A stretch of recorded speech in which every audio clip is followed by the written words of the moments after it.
and welcome to the Plenty of Positivity podcast.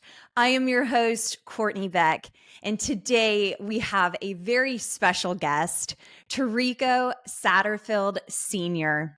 Tariko is an entrepreneur, an inventor, a mental performance consultant, a life coach, and a motivational speaker. It is my absolute pleasure and honor to welcome Tariko Satterfield Sr. Thank you so much, Courtney. It's so good to be here with you. I'm excited about the show today. I am so incredibly excited, Tariko. I have to let our listeners know. So, the first time that Tariko and I spoke with one another, it was supposed to be a 30-minute conversation. Yeah, it was. I was just going to say, Tariko, when you get me started on building community, on helping youth, young adults, and then when our conversation merged, it was, I think, It, an it hour was. or two. Yeah, I think that day, Courtney, it got so good. I was at the grocery store. I couldn't get off. I had to sit in the car. I wanted to talk more. Yeah, it was an amazing intro conversation. I really, really enjoyed it, and I'm greatly looking forward to this conversation, Me as Tariko. well. So, why don't we go ahead and get started right away? If you could please provide our listeners a background and an introduction of yourself.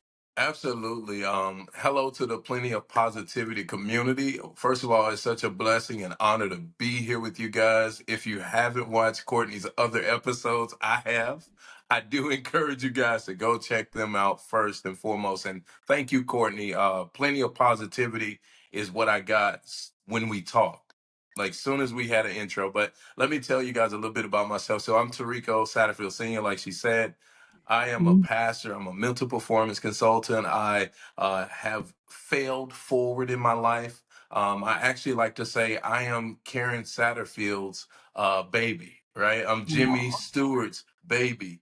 And so I'm proud to be from Jasper, Alabama, where I was born and raised. Went to school, went to college at Stillman College in Tuscaloosa, Alabama. I've gotten tons of experience working in sports. I thought I thought that I was gonna go to the NFL, y'all. But like most people, I wasn't a part of the 1%. I had a better singing voice. And so I actually decided to give up football and I went to school on a full scholarship to sing. Kept playing sports, did some personal training for 10 years. I've been able to train some from 5 years old all the way to NFL, elite level talent as a personal trainer. Traveled around for the last 15 to 20 years, motivational speaking, and been blessed to work with, it says 20,000, but it's probably over 30, 40, 50,000 students and families all across this nation. And so I'm so excited to be here with you guys and can't wait for this amazing conversation, Courtney. I am so incredibly excited for this, Tariko, and thank you so much for that introduction. And you obviously you brought up just sports, and I love talking about sports. I Yes. love everything about sports. So if you could just begin with maybe the lessons that sport taught you growing up that would literally lead you to the successful life and career that you have today. Oh, Courtney, that's a great question. I have to, the first thing that pops to my mind, Courtney, is my mentor in high school, whose name was Michael Montgomery. He did play in the NFL. He played with Mississippi State for college football, but he was my coach, and I was going through a real difficult time in my family. And I'll never forget going to work, training, working out, conditioning, and he would just mentor me. He would talk to me. He would coach me, give me advice. Um, but he saw something one day. And what he saw was an interaction between me and my dad, who we have an amazing relationship today. But he saw an interaction between me and my dad. And he didn't say anything to me about the interaction. He came to me and he held up a key. And I Mhm. love telling this story because this key changed my life. He held up a key and he said, "I'm gonna give you this key." And I was like, "What is this for?" And he said, "This key is so if you ever feel like you want to run away, if you ever feel like you can't take it anymore, if you ever feel like you want to leave, come to my house first. Promise me that you will come to my house first. And Mm, that key that he gave me that day, he didn't give me an opinion about my dad. He didn't mm, give me an opinion about my family. He gave me a key. And so what I tell people is that key unlocked the door to what you see as success in my life today. What people see as success is actually just a person willing to give a key. And that's what I do now, is the very thing that was done for me. I go around and I give keys to people, principles. And those principles change their lives. Those keys unlock doors. Some people have doors. We all have doors of opportunity, Courtney, yeah. but we just don't have the key. That is so powerful, Tariko. And I think it goes to really highlight the concept of mentorship Mentorship. and how powerful if somebody's willing to help you, if somebody's willing Yeah. to walk with you and to help you, if it's setting goals and them helping you as you do move through just the journey of Hmm. life. There really is something to be said. Like, I remember just looking back on my life, and there was always, I would have to say, I've had several mentors, not Yeah. one particular mentor, but I look at, and I've brought this up before, but of course, besides family, I do have to always recognize my coach and coaches for that matter. Growing up club gymnastics, Hmm. you look back and the amount of time that they invest, like I said, not just Yeah. coach, but they were my mentors Mhm. growing up. I mean, and how powerful sport is. Like, I'm convinced sport kept me out of trouble. I was in the gym for 5 to 6 hours. You know? Oh, I agree. I mean, I am so incredibly grateful for them. Yeah. And then, when certain things happen in your life, I got out of the sport, but for them Hmm. to put in a good word to Yeah. say, hey, give her one more chance at the collegiate level. I do not know what I would do without those coach/mentors in my Absolutely. life. Absolutely. So, when you talk about mentorship, do you mind expanding upon the concept of mentorship and how important it is, especially for youth and young adults today? Yeah. Thank you so much for that, Courtney. When I think about mentorship, one of the things that I did early on, I had the pleasure of working with Susan Weinberger, who is known as the mother of mentorship across the United States, up in Connecticut. And in developing, she developed a curriculum that she was teaching, going around to teach school districts across the nation about why mentorship was so important. But as I did that work, it made me want to, eventually I got to the place where I wanted to understand the economic value of it, right? Because a Mhm. lot of people know the term mentorship, which means there's an individual that speaks into my life, who I'm willing to receive from, right? But I think here in our society today, we haven't ever really talked about the economic impact of mentorship. And because a lot of people don't see the economic value of it, like, right, we understand economic value of going to college, right? We Mhm. understand, and when we understand economic value in things, then we tend to value it more, right? So the economic value I want to inform your audience with, the economic value for any young person in this United States, across this world, receiving mentorship is $198,000. That's the economic value Mhm. of mentorship on a kid's life.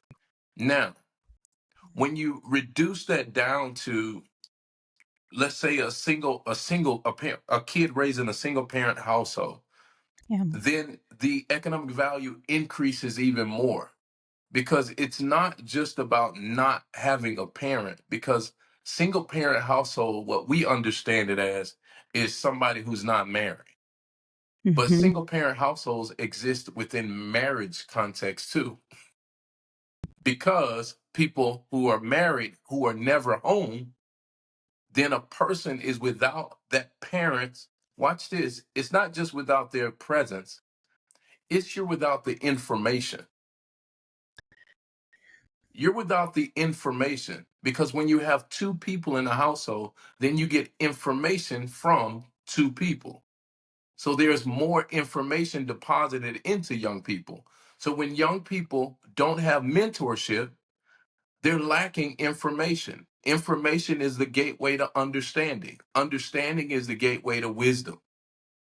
But information is just being exposed to a lot of different subjects, a lot of things that people are talking about. Understanding is when I take that information and now I can concept it in my mind, but wisdom is the application of that. And most people never arrive to wisdom, which is where I'm able to apply. Mentorship allows you to get to wisdom. Right. Application. Wow. So I'm just digesting this, Yeah. Tariko. This is incredible information. I would like to take a step back and really hone into the single parent household. Yeah. I grew up in a single parent household, Mhm. and there are certainly a lot of struggles and Yeah. challenges that come with that. I mean, I completely, wholeheartedly respect my father Yeah. for the sacrifice Yeah. and sacrifices that he made. Mhm. And when you talk about information and you talk about being there, like being present, there is something so profound. I mean, when I look back, he did not have to be there on, for example, a Friday night playing Nintendo with me. I talk about that all the time. Those Yeah. are my like they're beautiful memories and I'll Yeah. always have those like with me. And to this day, I mean, I thank him because it's the choices that parents make, but in that situation as a single parent household raising I only have it's just myself as far as like no Yeah. siblings, but I could truthfully say the sacrifice, the selflessness that, Yeah. Oh my gosh. It's amazing. and you know, Amazing. I want to open up the floor. I know you grew up in a single parent household, and Absolutely. certainly the struggles and challenges that came with that. How did you overcome that? And if you could just speak about that journey. Yeah. Listen, man, I had a strong mother. Karen Satterfield, still to this day. My mom is my hero. Like literally. She is the definition to me. Watching her make it through domestic violence, growing up in a domestic violent household, watching her make it through losing my sister. My older sister passed away. And then before my older sister passed away, her mom passed away and burned up in the house. Right after my sister passed, her husband passed of a heart attack. I watched her battle through cancer and defeat cancer. So when I say my mom's a hero, when you say sacrifice to me, like I think about my mom, and I'll get emotional because I'm really close to my mom, and I really thank God for blessing me with her, her resilience, and what she was able to show me when life gets difficult for me, and when it's gotten difficult for me. I think about her. I think about her. Um, and I carry that as a gift. I've never carried my mom's story. She got pregnant twice in high school. And I'll never forget her telling us that she never missed a day of school, though. And that carried me. I remember being at Stillman College and I was struggling. I had got kicked out of school for fighting. I was having difficulty finishing. I was at the end. And I remember calling my mom saying, Mom, like, this is so hard. And she was like, I understand it is. She said, embrace it, cry about it, wipe your tears. And she said, and you're gonna finish. You'll be fine. She didn't say, come home. She didn't say, oh, I feel so bad. No, she said, embrace it.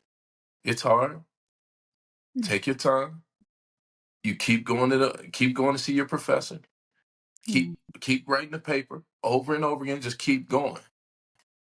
My mom will. She came on here. She'll say she raised me. Whatever you do, don't quit. And that's what you see in my life. So what I've taken from that strong. Uh, I did a speech one time in a school called "Nevertheless, She Persisted," and it was all about my mom. That's how I look at my mom. Nevertheless, she Mhm. persisted. And so I live my life. Nevertheless, I've had troubles, I've had failures, I had some moments that were stupid moments, but nevertheless, she persisted.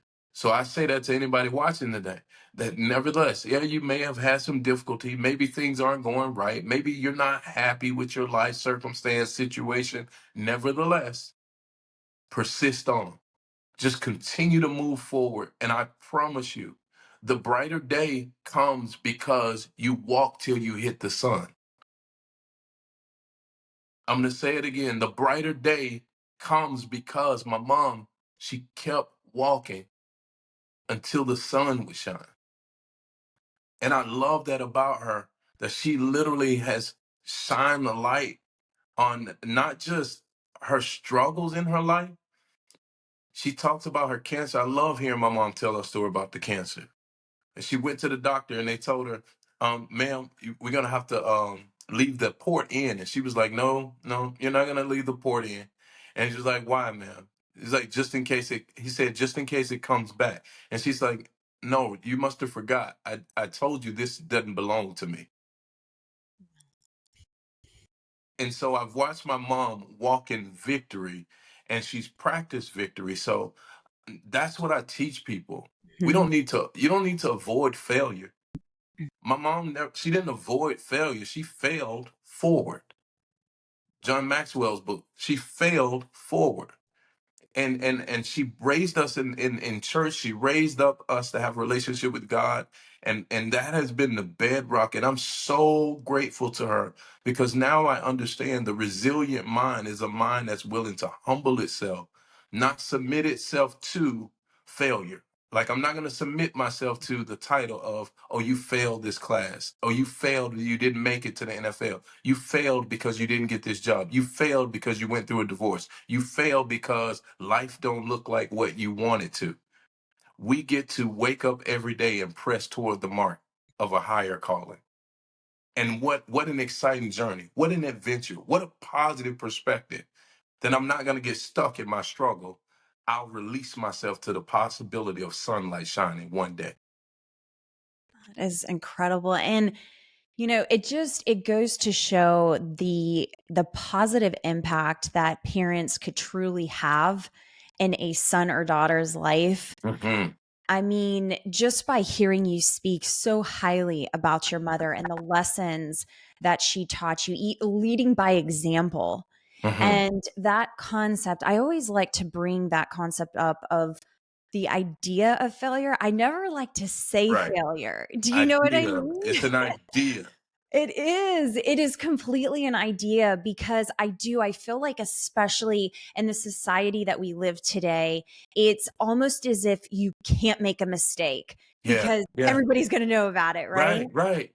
And I think we have to get back to that human element of we all make mistakes. Yeah. Yeah. And, within reason, of course, I'm speaking about, but to have that level of maturity to digest if you do make a mistake, and just you Mhm. spoke about it, the humility, being humbled by certain mistakes you make, but you're Uh-huh. able to grow from it.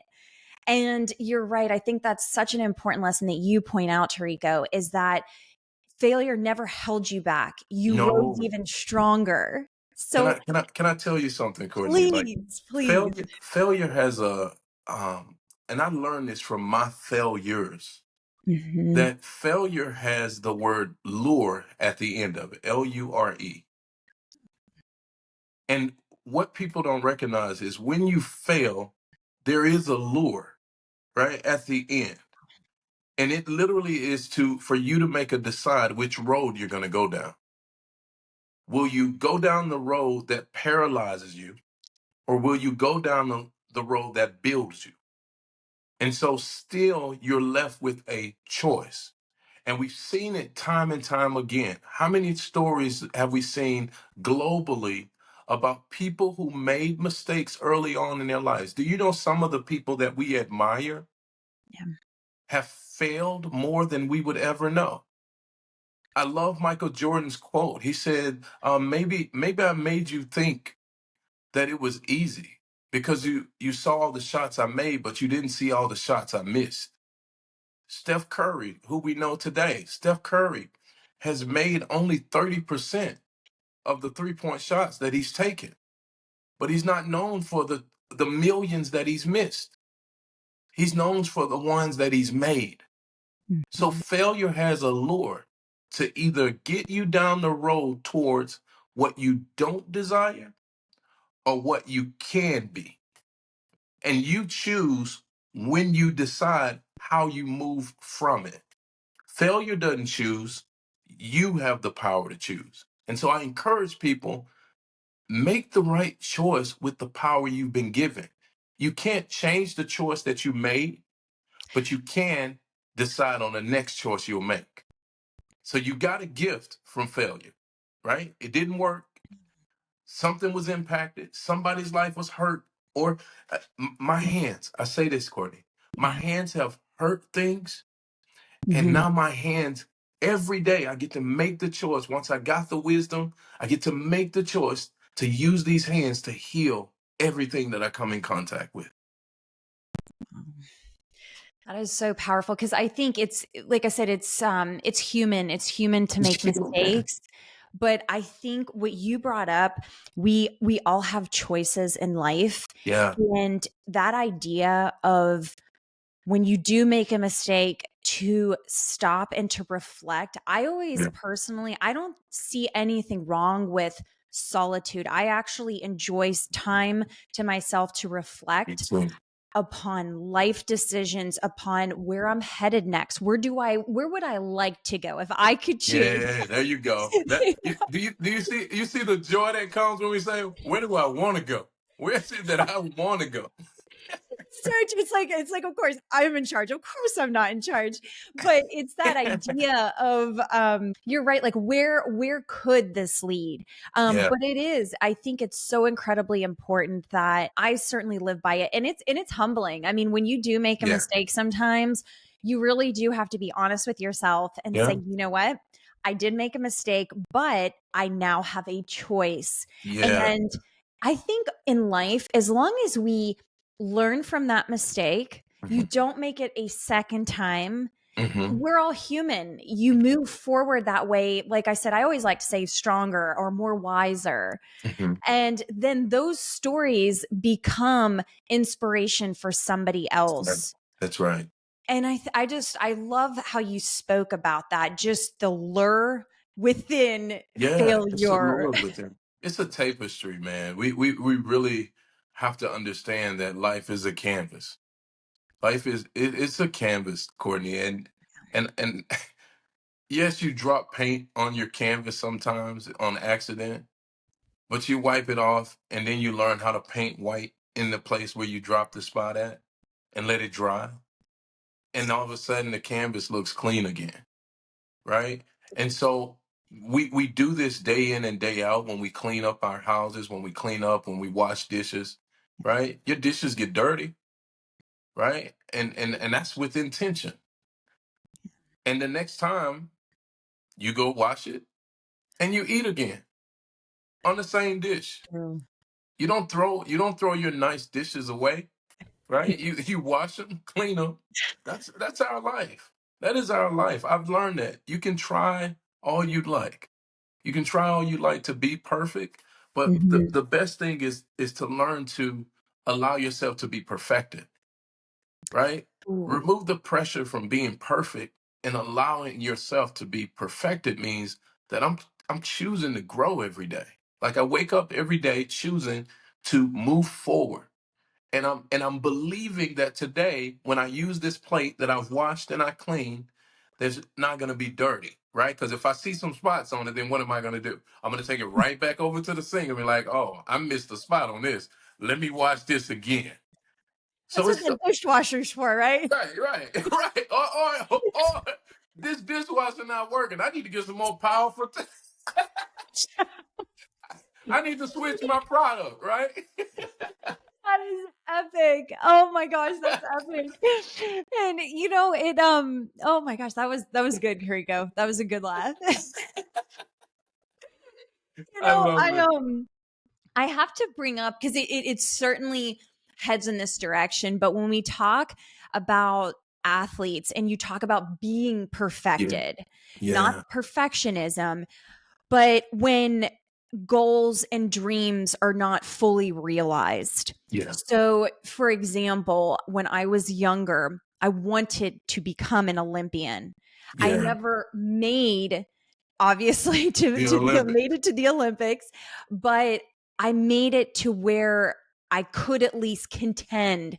And so at that point though, when I saw the competition and I saw how fierce it was, Yeah, when you came to those national training camps, there yeah, was a harsh realization that mhm, I didn't want to count my cards, yeah, completely, but yeah. I I pretty much knew that was not going to be in my life. It was not going to be a reality. So Mhm. for those athletes out there, and even speaking from your own personal experience that you wanted to become an NFL player, Absolutely. could you maybe speak a little bit more on how you overcome that, but you rise to, like I said, the level of Yeah. success in your life? Yeah, listen, I could Mhm, tell you stories about, you know, I remember playing football and I have friends who were a lot better football mhm, players than I was. mhm, I had to mentally perform to actually be on the field at their level, right? It was mental for me. mhm. And as I went through my career playing football, what it turned into me was, man, what's different about me? What do I have that they don't have? I can't run as fast as they can, right? I can't catch or throw the way that they can. What do I have? What's my specialty? And it's interesting because I remember in high school being on the football team. I was a starter. I started all the way through high school. And then, but when I saw my difference was my singing. Wow. So what I decided to do was, okay, I'm gonna keep doing football because I love it. I'm strong. I'm good. Mediocre, but I'm good. I'm gonna keep doing my sport, but I'm gonna use my singing to influence. And what I love about what happened was I was in encore. I would be in encore, so my football team knew that I sing. They knew I was always in talent shows at the school, and I think they liked it. I promise. I think they liked the attention that girls gave because I was a singer. So one of my friends said, "Yo, like, can we audition to be an encore?" And he's the most popular football player. This guy's like, "Yeah, absolutely, you can." He's like, "Yo, tell me when the audition is. I'm gonna go audition." So Wow. before I know it, about 10 to 15 of the guys that was on the football team come to audition for Encore. And I'm telling this story because there's this scripture that I live my life by, which says, your gift makes room for you and brings you before great men. And so I always say it was your goal and your desire to go to the Olympics. When you said that, I've said, well, maybe it was her desire to go to the Olympics. And maybe what she thought the Olympics was in her life was her performing at the Olympics. Maybe you just didn't know that your Olympics was plenty of positivity. Oh. Maybe you thought that your Olympics was being on the bar, doing gymnastics, right? Being a part of this, being on a podium, but you didn't see that your podium was a microphone. Your medal was a microphone, right? Your medal was a video, Mhm, right? Your medal was the lives in the people. So I say to people, I didn't make it to the NFL mhm. the way that I thought I would make it. But I did make it to the NFL because, to be honest, getting to Florida State University as a mental performance consultant came from me submitting a proposal to the Kansas City Chiefs for a program that I created that one day I felt God speak to my heart, send this and see if they're interested. And I sent it to the Kansas City Chiefs.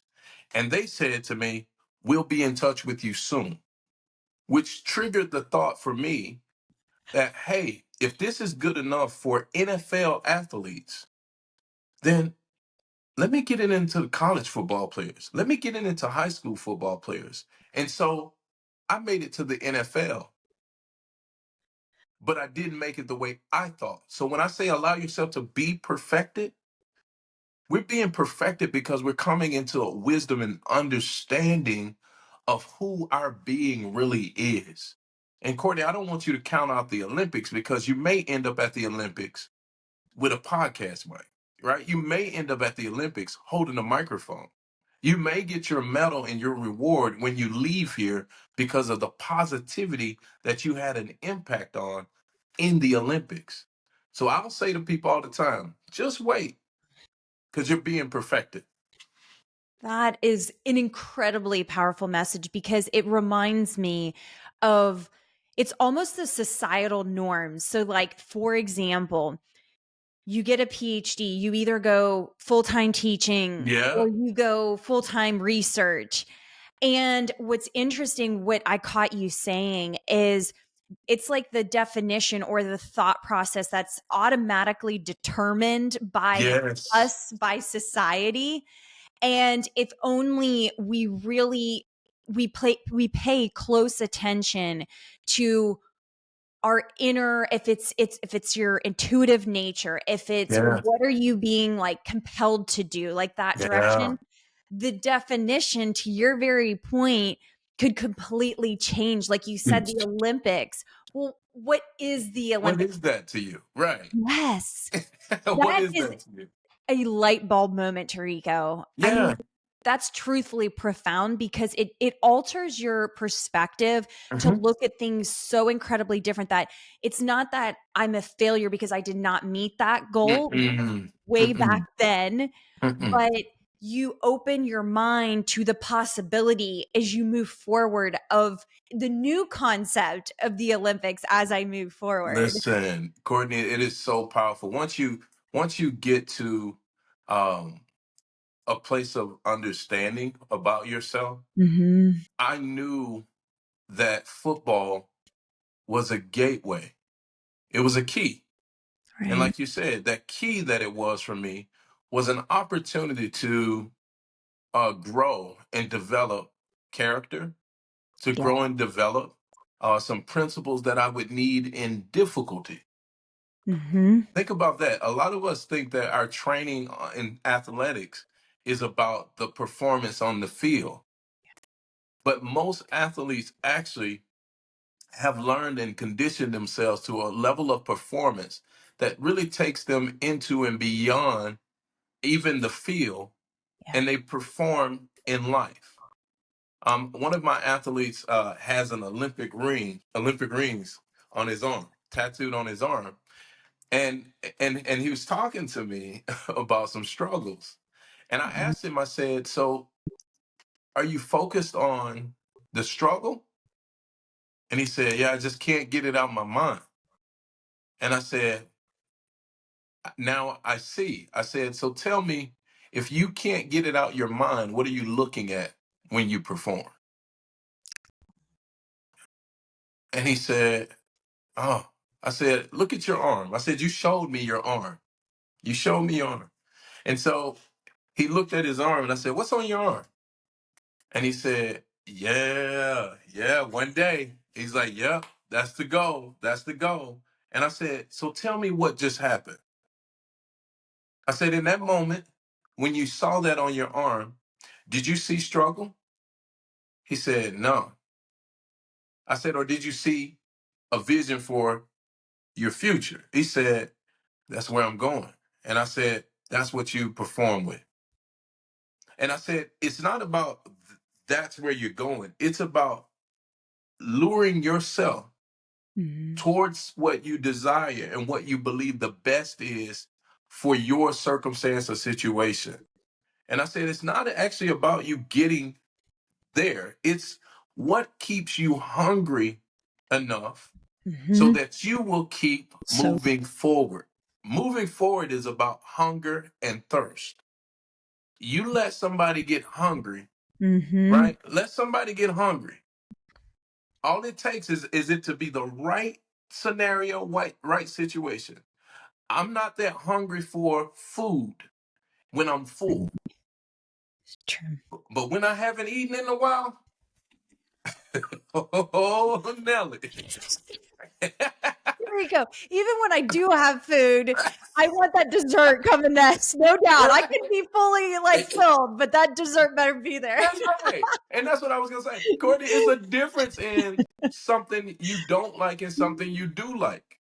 Nobody ever goes to the store looking for what you don't like.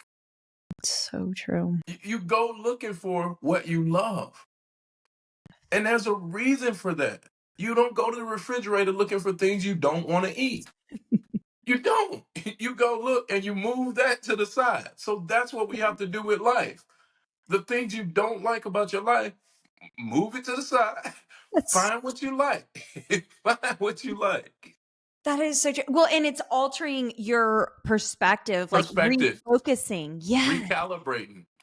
Oh, that is so incredibly true. And which brings me, I mean, to we've spoken about it. We've kind of like gone in and Yeah. out of it, but how, like I said, the level of success and what this is where I really want to, I Mm, really would like to ask you about is you have impacted, positively impacted over 50,000 students yeah.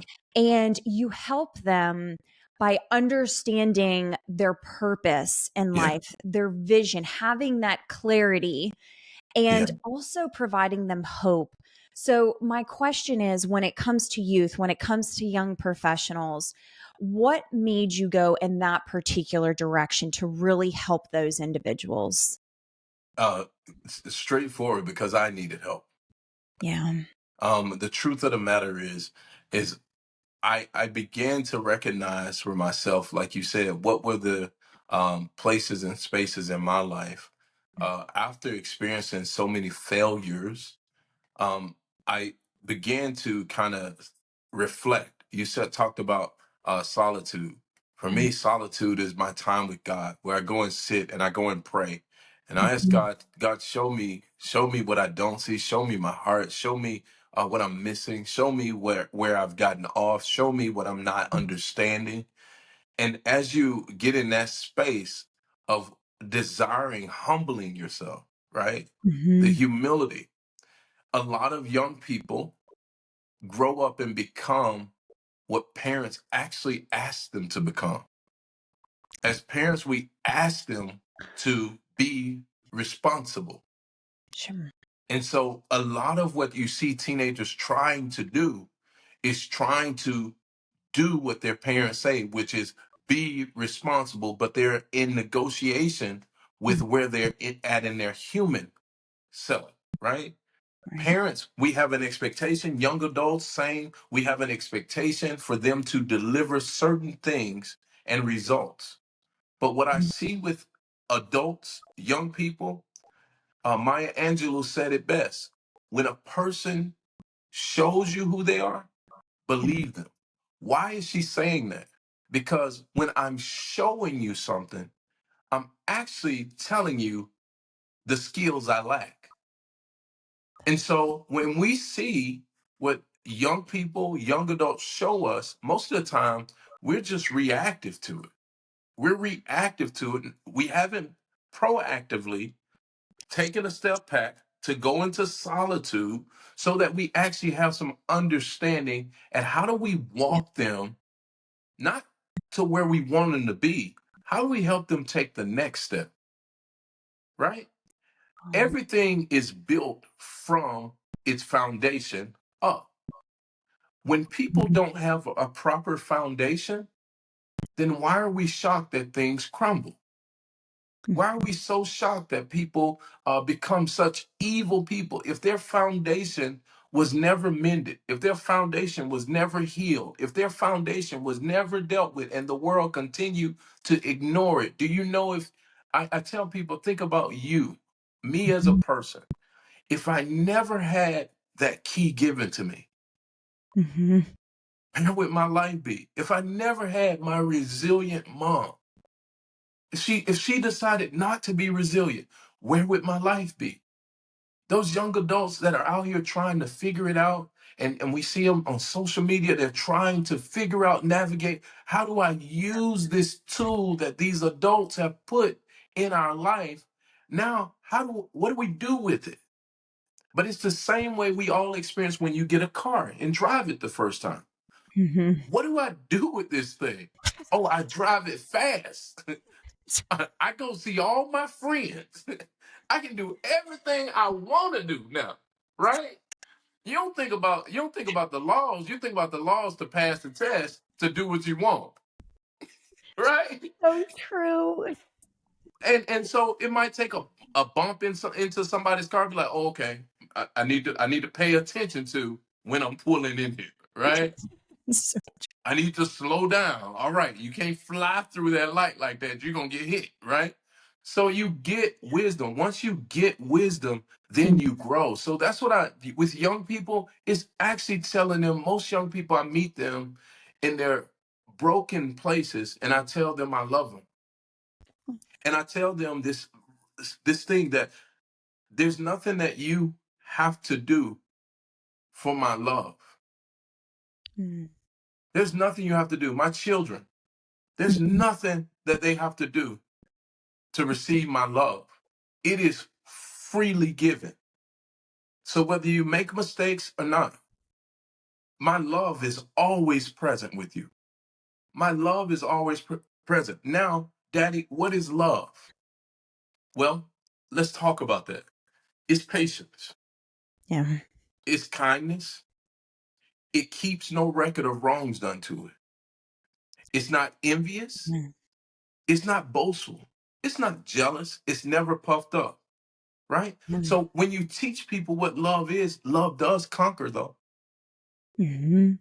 Love does conquer. So the positivity is this: young person, you have a why that you were created for, Mhm. and love is the gas, the gasoline that fuels your engine, fuels your life to help you get to why you're here. All these lessons you're going through, yep, your family dynamic, yep, the teachers that you don't like, yep, the failures on the football field, yep, the breakups that you're going to have, yes, the bad mistakes, the F's, the A's, the things you hide from your parents, all of it is the tapestry of the outcome that you're supposed to arrive at.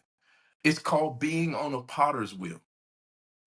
And yeah, you're Mm. going to be molded, and sometimes it's going to feel like you're pressed, but it doesn't mean get off of the wheel yet.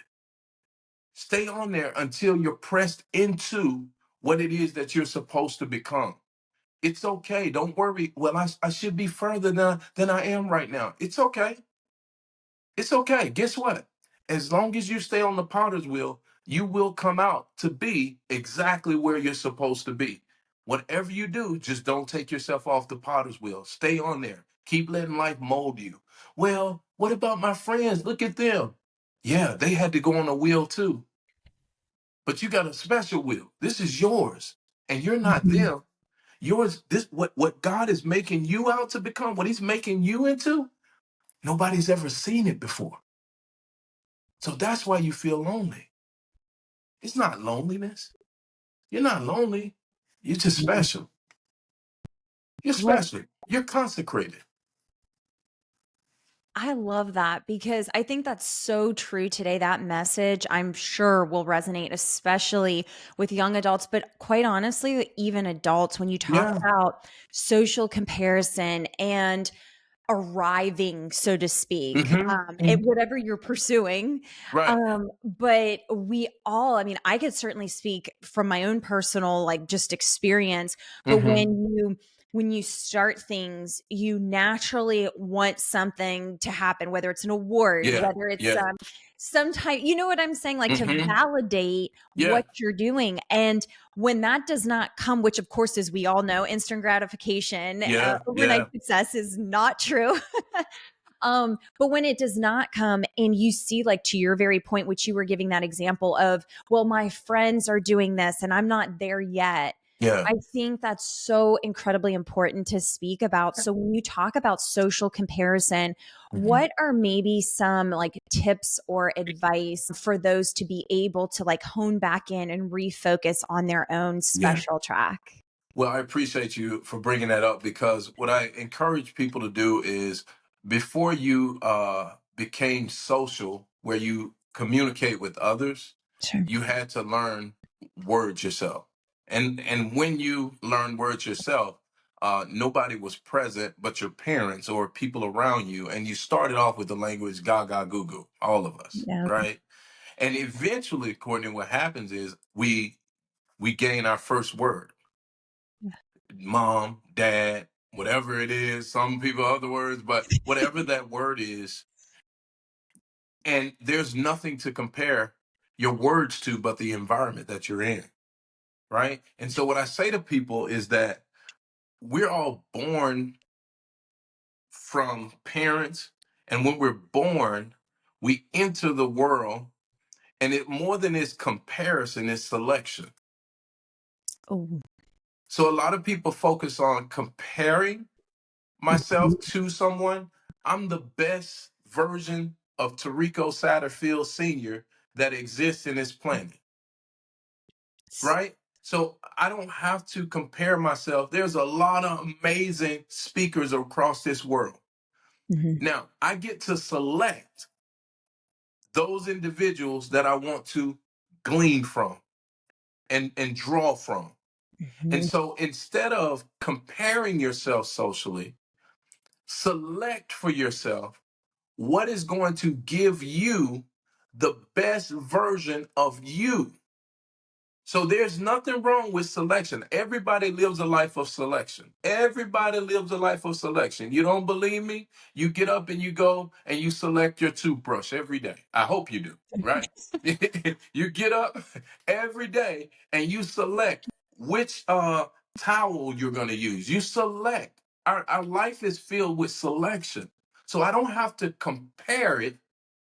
I get to select it, right? There's no reason for me to compare myself to you, Courtney.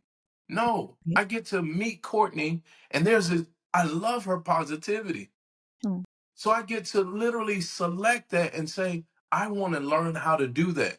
Now, how can I learn how to do that? Well, talk to Courtney more, right? Oh. Ask Courtney some questions. I get to be curious about a subject. So I'm the person that sees somebody. I'll never forget one time I saw a guy driving a Bentley. He was driving this Bentley, and I was just like, whoa, fascinated. Like, oh my gosh, he's driving a Bentley. So I followed this man. I did. In my car, I followed him. He pulled up at a breakfast spot. I pulled up at a breakfast spot. And I walked up to him. I said, sir. He said, yes. I said, are you going to breakfast? And he said, I am. I said, I'd like to get you breakfast. He said, you'd like to get me breakfast? I said, yeah. He said, why do you want to buy me breakfast? I said, because I want to learn from you. Mhm. And he said, you want to learn from me? I said, yeah. I said, with all honesty, I see you drive a Bentley, and I'm just curious at how you were able to do that. And I just want to learn the process. And he looked at me and he said, young man, whatever you do, don't change that. He said, because you didn't get fascinated and ask me, can you drive my car? Can you sit in the car? Can you see the car? But you came and asked me for the wisdom on how I got it. And he said, I'm going to let you buy me breakfast this morning. Let's go sit down and have a conversation on how I got this car. I'm going to tell you how. I'm going to teach you something. Because I was selected, I selected how I would approach this conversation. I selected that I didn't have to compare my Ford Explorer that I was driving. Sure. I didn't have to say, Yeah. man, I hate my Ford Explorer. He's driving a Bentley. I want his Bentley. No, I get to select the information because the information now lives with me. And that's what I encourage people. Instead of looking at people and Mhm. saying, I want what they have, what I tell people is be interested in the wisdom that they have. And my mentor, Dr. Miles Monroe, he says this, and it blew my life open. He says people took all of their 30, 40 years Yeah. and they compiled it into a 200, 300 page book. And they put all the wisdom there available to whomever would read it and whomever would have the courage to select that book. So life is not comparison, life is selection. What will you select? Wow. Well, speaking of selection, I must say a big congratulations because you were selected in a certain position at FSU. You like that transition, That Tariko? was good. That was great. But I want to stop and really congratulate you on becoming a mental performance consultant for Florida State University. And Thank so you. I am so curious about what made you go particularly in that direction to help young athletes. Yeah, so again, it was selection, to be Yeah. honest. I, Mhm. I, I know this is my God ordained assignment, first of all. Let's Oh, start there. yeah. When you say people are looking for their purpose, when you find your purpose and you taste it, when Mhm. you find your purpose and you get the opportunity to serve, Yeah. then you figure out and you figure out how to serve at the highest level in that, right? Mhm. It would be, and I take this from I believe it was Devontae Adams, uh, professional football player, who said that he had been blessed with a gift to play the sport, and so it would be an insult to God for him to not perform at his highest level. Oh. And so when it comes to the opportunity at Florida State University, listen, that's an amazing program, amazing college and university that is shaping the lives of young people, and sending out some of the greatest minds into the world. Yeah. And I was blessed to meet Dr. Keely Kaklamanis, uh, who's the director of sports psychology there, I believe. And we had a conversation, and honestly, in the conversation, um, she heard me talk about mental performance and said, "I need you." And I said, "Well, I need you too." And I think in the exchange, again, being selective, in the exchange of dialogue, we talked through some concepts, and we talked for I'll say about a year. She and I talked back and forth of conversing and things that just being selective and willing to help, right? And I think from that and from the work that I've done over the years, working with athletes, I've been a leadership development coach for high school football teams. I've worked with collegiate level athletes in training, and when we would train, my training with athletes was focused on the mind, right? And how Mhm. they show up in performance mentally. Yes, we're going to do these physical things, but before we go physical, let's think about what we want to do today, and then how do we get mentally to the end, right? Wealthy, not healthy, wealthy, Yeah.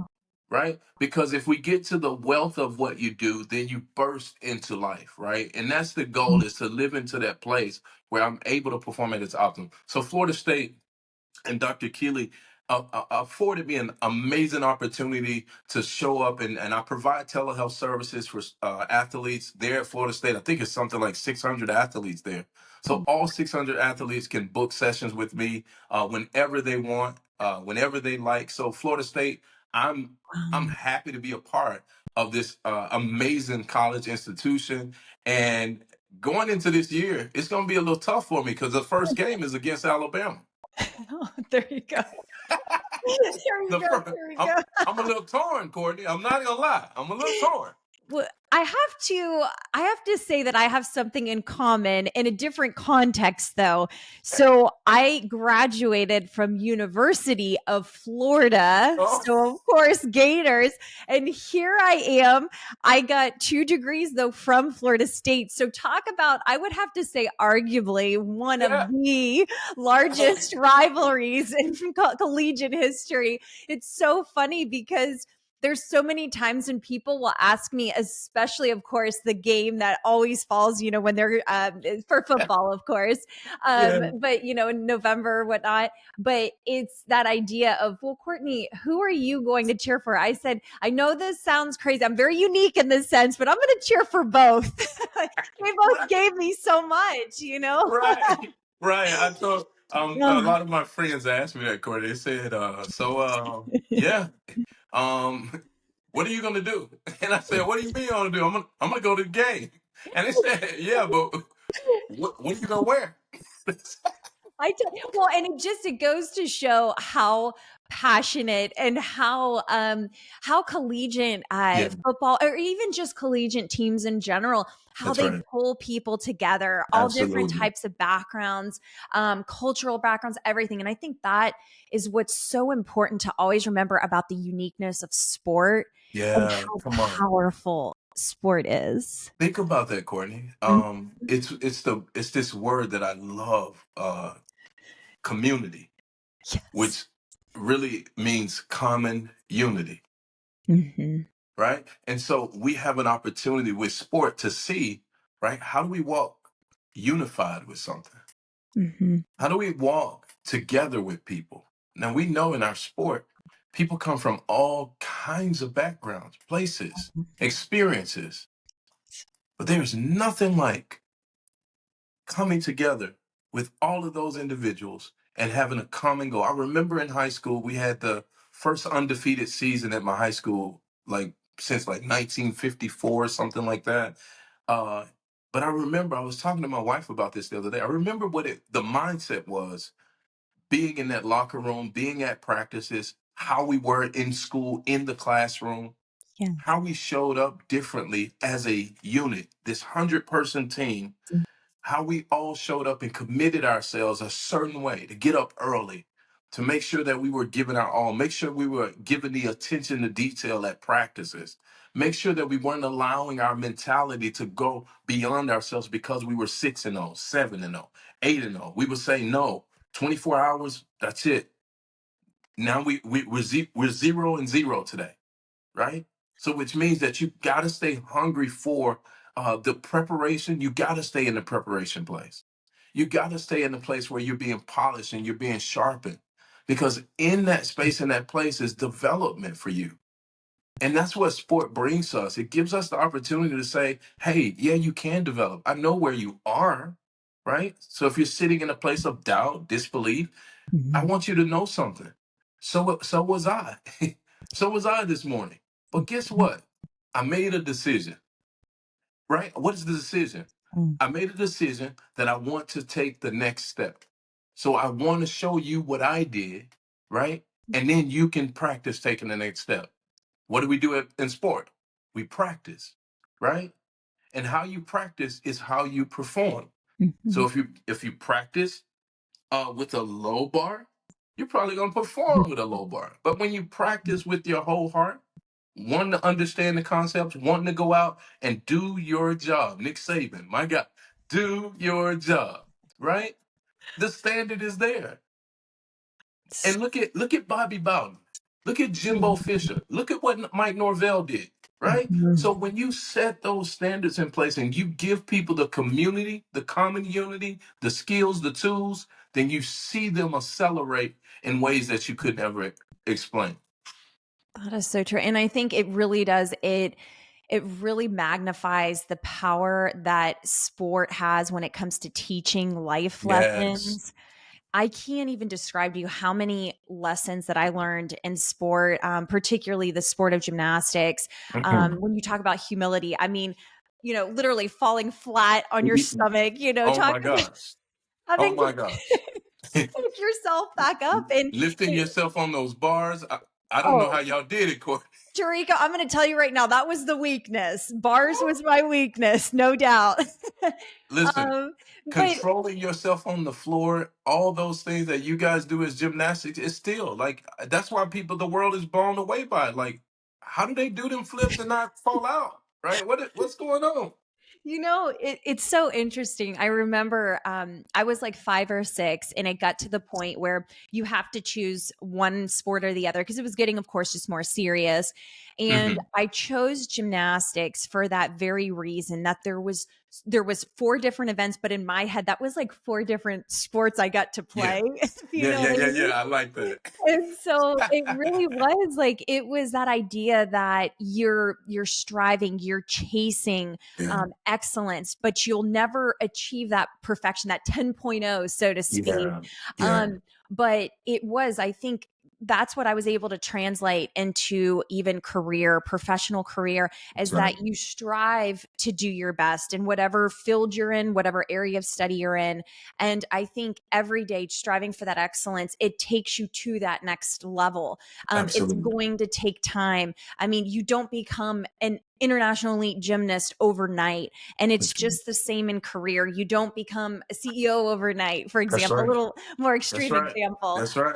But speaking of CEO, I do have to ask you this particular question. Hmm. So, you are a CEO of Xposure Ventures. So, Yes. could you please just provide the listeners as to why you started this, why you went in this direction, and what the business actually provides for services? Absolutely. So Exposure Ventures is our parent company. We have a few tranches within Exposure Ventures. We do have Exposure Academy.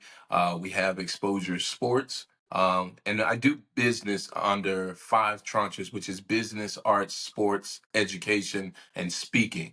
It's called my basis. That's the foundation of the work that we do at Mhm. Exposure Ventures. What's our goal? Is making a mark. Okay, we want to make a mark on the lives of people. We've been blessed in a world that has 8.7 billion brilliant people in it. And guess what? Those brilliant peoples, we get to see all the amazing things that have been discovered, and they've been discovered by people's gifts. They've been discovered because people had mentorship. They've been discovered because people have grown with coaches. And so, what we do at Exposure Ventures is we create stimulating conversations, businesses, sporting opportunities, but it's development. We're a leadership development company that works with corporations, schools, organizations to make an impact and a mark on the world that can never be erased. Wow. That's so incredibly powerful. And I hear, of course, you talk about sport a lot. Yeah. Um, What has been up to date the most meaningful, if it was project or event that you have held that really just stands out for you? So believe it or not, this is not my first company. I've started several companies, but just in this company and starting, I think the most exciting when you say project for me, my projects, it sounds silly, but my projects are people. Oh. And so for me, the most exciting is every project, because with those projects, with these opportunities, with these lives that I get to have a conversation with, I get to make discoveries. I get to make Mhm. most people see a building or a project come up and they value the billion, right? $300 million facility or $1 billion facility. But see, I see a facility and I see that $1 billion facility was in the minds of people who came together with a common mission, and they brought their genius, and that's a that $1 billion valuation is people. It's people. The world that we live in, the society that we get to experience, it wasn't built on the backs of nothing. It was built on the backs of individuals, people, brilliant minds. And so the latest project, and you say, what is my greatest project? My greatest project are my children. Oh. Can My you? greatest project are my children. And I'll get really emotional here because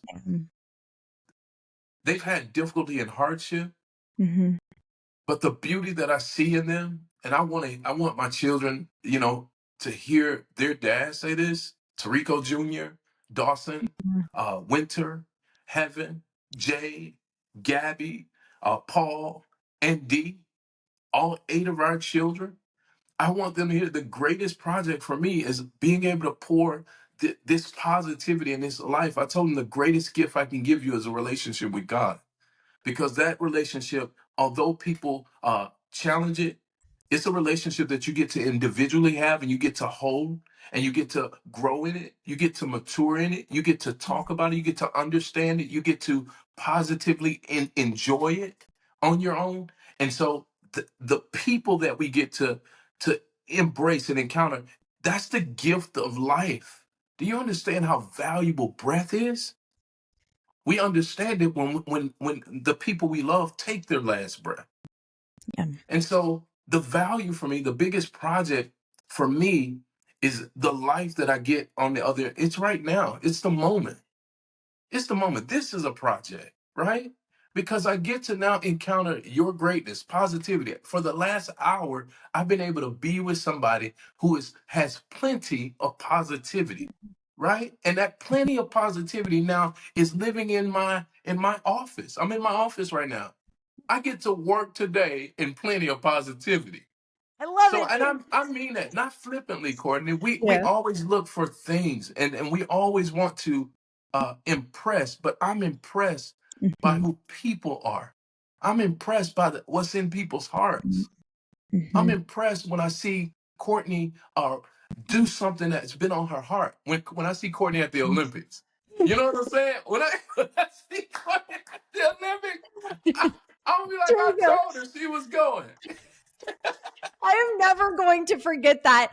But I think that's truthfully, that is the power of what the gift that you have been granted in motivational speaking and public speaking, Yeah, because you have shifted my perspective to look at that idea. And hopefully, like I said, for listeners, yeah, to help them understand, you don't compare to no, other people. You select. Exactly. You have your own special gift, your uniqueness, to really shine in this world. And Yeah, I think we need more of that. I we do. do, We you do. know? Listen, let your light so shine before men that they might see your good work and glorify the Father who's in heaven. And listen, I tell people my light, it's not mine. Yeah. It's not mine, but it is yours. Like my light is not mine, it's yours. So I love shining light on other people and what's great about them, what's good in them. Yeah. Because the world tells a lot of people that there is no good in them. Yeah. And so you and I, Courtney, we get to spread this positivity. And I'm so thankful that you take that. I see the passion. And when I speak with you, that's why it's so great, because it's not something you're talking about. It's who you are. It's who you are. Thank you. Thank you. Tariko, thank you so much. And I always, always like to end on an extremely positive note. This whole podcast, of course, has been so uplifting and full of positivity. But do you maybe have a particular positive quote or a positive phrase that you could leave our community with today? Absolutely, Courtney. My great uncle, his name was Cicero Satterfield. He's an original Tuskegee Airman. Mhm. And he and I had a lunch together at the end of his life. And he said to me, Mhm. yesterday is history, tomorrow's a mystery, and today is a gift. And that's why we call it the present. And he said, nephew, you must always open up the gift in your now. That is There's but one constant in life, and that constant is now. Open up the gift so in your now. That's what I say to everybody. Open the gift. Yes, whatever you are, whatever you're going through, you're Mhm. in a gift. Open the present. I absolutely love that. And what a positive note to end this amazing podcast with. Tariko, it has been an absolute pleasure to have you Thank, on the Plenty of thank you. Positivity podcast. I am Thank you. so incredibly grateful for all the wisdom and all that, like I said, you really truly have a gift for motivational Thank you. speaking. And just by discussing, of course, those different avenues that you have taken in your career to help youth, young professionals, athletes, professional athletes, keep doing it, because you are making a profound profound and positive impact. So I Thank wish you. you all the best, Tariko. Thank you so much. Thanks for the opportunity to be here with your audience and your community. Y'all, make sure you click on the link and subscribe to Courtney's podcast.